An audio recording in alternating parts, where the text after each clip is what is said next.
ಕೆಲವೇ ಕ್ಷಣಗಳಲ್ಲಿ ಅಂಚೆ ಮತಗಳ ಎಣಿಕೆ ನಡೆದು ಆ ನಂತರದಲ್ಲಿ EVMಗೆ ಕೂಡ ಬಂದುಬಿಡ್ತಾರೆ. ಅಂಚೆ ಮತಗಳಲ್ಲಿ ದಾಖಲು ಮಾಡ್ಕೊಂಡು ಬಂದುಬಿಡ್ತಾರೆ. ಅಲ್ಲಿ TV5ನ ಸ್ಕ್ರೀನ್ನ ನೀವು ಗಮನಿಸ್ತಾ ಇರಿ. ನಮ್ಮ ಸ್ಕ್ರೀನ್ನಲ್ಲಿ ನೀವು ನೋಡಿದ್ರೆ ಟಾಪಲ್ಲಿ ವೆಸ್ಟ್ ಬೆಂಗಾಲ್ ಬಗ್ಗೆ ನಾವು ಒಂದು ಅಪ್ಡೇಟನ್ನು ಕೊಡ್ತಾ ಇದ್ದೀವಿ. 294 ಕ್ಷೇತ್ರ ಇದೆ ವೆಸ್ಟ್ ಬೆಂಗಾಲಲ್ಲಿ. 148 ಬಂದರೆ ಮ್ಯಾಜಿಕ್ ನಂಬರು, ಅಲ್ಲಿ ಗೆಲ್ತಾರಪ್ಪ TMCನ, BJPನ, ಬೇರೆ ಪಾರ್ಟಿನ ಅಂಥೇಳಿ. ವೆಸ್ಟ್ ಬೆಂಗಾಲ್ ಜೊತೆಗೆ ನಿಮಗೆ ಫ್ಲಿಪ್ ಆದಾಗ ತಮಿಳುನಾಡು ನಾವು ನಿಮಗೆ ತೋರಿಸ್ತಾ ಇದ್ದೀವಿ. ತಮಿಳುನಾಡು ಕೂಡ ಬಹಳ ಇಂಟ್ರೆಸ್ಟಿಂಗ್ ಕ್ಷೇತ್ರ. ಇಲ್ಲಿ ಕರ್ನಾಟಕಕ್ಕಿಂತ ಒಂದು 10 ವಿಧಾನಸಭಾ ಕ್ಷೇತ್ರ ಜಾಸ್ತಿ ಇರತಕ್ಕಂಥ ಒಂದು ರಾಜ್ಯ. ಅದು ಒಂದು 234 ಕ್ಷೇತ್ರ ಇದೆಯಪ್ಪ, ನಮ್ಮಲ್ಲಿ 224 ಇದೆ. ಇಲ್ಲಿ 234 ಕ್ಷೇತ್ರಗಳ ಪೈಕಿ ಯಾರಿಗೆ ನಮಗೊಂದು 118 ಸಿಕ್ಕಿಬಿಡುತ್ತೋ ಅವ್ರು ಗೆದ್ದರು. 118 ಯಾರಿಸಿದೆ ಅವ್ರು ಗೆದ್ದರು ಅಂತ. ನಿಮಗೆ TV5ನ ಸ್ಕ್ರೀನ್ನ ಮೇಲ್ಭಾಗದಲ್ಲಿ ಒಂದು ಕಡೆ ವೆಸ್ಟ್ ಬೆಂಗಾಲ್ ತಮಿಳುನಾಡು ನಾವು ತೋರಿಸ್ತಾ ಇದ್ದೀವಿ.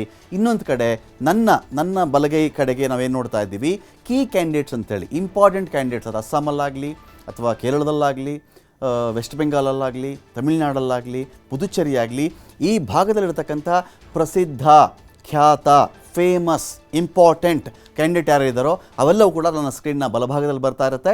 ಎಡಭಾಗದಲ್ಲಿ ಅಂತ ನಾವು ಚೆಕ್ ಮಾಡಿಕೊಂಡಾಗ ಇಲ್ಲೇನು ಬರುತ್ತೆ ಅಂದರೆ ನಮಗೆ, ನಾನು ಮೇಲ್ಭಾಗದಲ್ಲಿ ತಮಿಳುನಾಡು ಮತ್ತು ವೆಸ್ಟ್ ಬೆಂಗಾಲ್ ಬಗ್ಗೆ ಮಾತಾಡಿದ್ದೀನಿ. ಅಲ್ಲೇನಾಗ್ತಿದೆ ಅಂತೇಳಿ ಅಪ್ಡೇಟ್ ಎಲ್ಲ ನಿಮಗೆ ನಮ್ಮ ಸ್ಕ್ರೀನ್ ಮೇಲ್ಭಾಗ ನೀವು ನೋಡಿದ್ರೆ ಸಾಕು, ನಂಬರ್ ನಿಮಗೆ ಕಾಣಿಸ್ತಾ ಹೋಗುತ್ತೆ. ನನ್ನ ಸ್ಕ್ರೀನಲ್ಲಿ ನಾನು ಎಡಭಾಗ ಅಂತ ಬಂದಾಗ ಇಲ್ಲಿ ಕೇರಳದ ಅಪ್ಡೇಟ್ಸ್ ನಿಮಗೆ ಸಿಗ್ತಾ ಹೋಗುತ್ತೆ. ಕೇರಳ ಏನಾಗ್ತಾ ಇದೆಯಪ್ಪ, ಕೇರಳದ ಕಥೆ ಏನು ಅಂತೇಳಿ ಕೇರಳದ್ದು ನಿಮಗೆ ಸಿಗುತ್ತೆ ಇಲ್ಲಿ, ಅಸ್ಸಾಂದು ನಿಮಗೆ ಸಿಗುತ್ತೆ ಇಲ್ಲಿ. ಕೇರಳ, ಅಸ್ಸಾಂ, ಆನಂತರ ಪುದುಚೇರಿ ನಿಮಗೆ ಬೇಕು ಅಂತ ಬಂದಾಗ ನಮ್ಮ ಸ್ಕ್ರೀನ್ನ ಎಡಭಾಗವನ್ನು ನೀವು ಗಮನಿಸಬಹುದಾಗುತ್ತೆ. ಅಸ್ಸಾಂ 126 ಕ್ಷೇತ್ರ ಇದೆ, 64 ತೊಗೊಂಡ್ರೆ ಅವರು ಎಲ್ಲ ಗೆದ್ದಂತೆ ಲೆಕ್ಕ ಬರುತ್ತೆ ಅಲ್ಲಿ ಸರಳ ಬಹುಮತಕ್ಕೆ. ಪುದುಚೇರಿ 30 ಕ್ಷೇತ್ರ ಇದೆ, 16 ಬಂದರೆ ಅಲ್ಲಿ ಅಧಿಕಾರವನ್ನು ಯಾರು ಬೇಕಾದರೂ ಮಾಡಬಹುದಾಗುತ್ತೆ. 16 ನಂಬರ್ ಯಾರು ತೊಗೊಳ್ತಾರೋ ಈ ರೀತಿ ಅಪ್ಡೇಟ್ಗಳು ಕೂಡ ನಿಮಗೆ ಇಲ್ಲಿ ಸಿಗ್ತಾ ಹೋಗುತ್ತೆ. ಕೇರಳ, ಅಸ್ಸಾಂ, ಪುದುಚೇರಿ ಇದು ಇಲ್ಲಿ ಫ್ಲಿಪ್ ಆಗ್ತಾ ಹೋಗುತ್ತೆ ನಿಮಗೆ.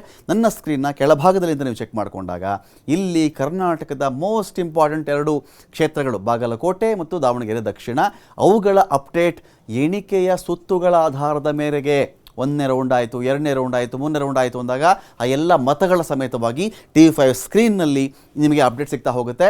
TV5 ನೀವು ಆನ್ ಮಾಡಿಬಿಟ್ರೆ ಸಾಕು, ಪ್ರತಿಯೊಂದು ಅಪ್ಡೇಟ್ ಕೂಡ ನಿಮಗೆ ಯಾವ ಅಪ್ಡೇಟ್, ಯಾವ ರಾಜ್ಯದ ಅಪ್ಡೇಟ್ ಕೂಡ ಮಿಸ್ ಆಗದೆ ನಿಮಗೆ ಸಿಗ್ತಾ ಹೋಗುತ್ತೆ. ಈಗ ಅಂಚೆ ಮತಗಳ ಎಣಿಕೆ ಶುರುವಾಗಿದೆ, EVM ಮತಗಳ ಎಣಿಕೆ ಕೂಡ ಕೆಲವೇ ಕ್ಷಣಗಳಲ್ಲಿ ಶುರುವಾಗುತ್ತೆ.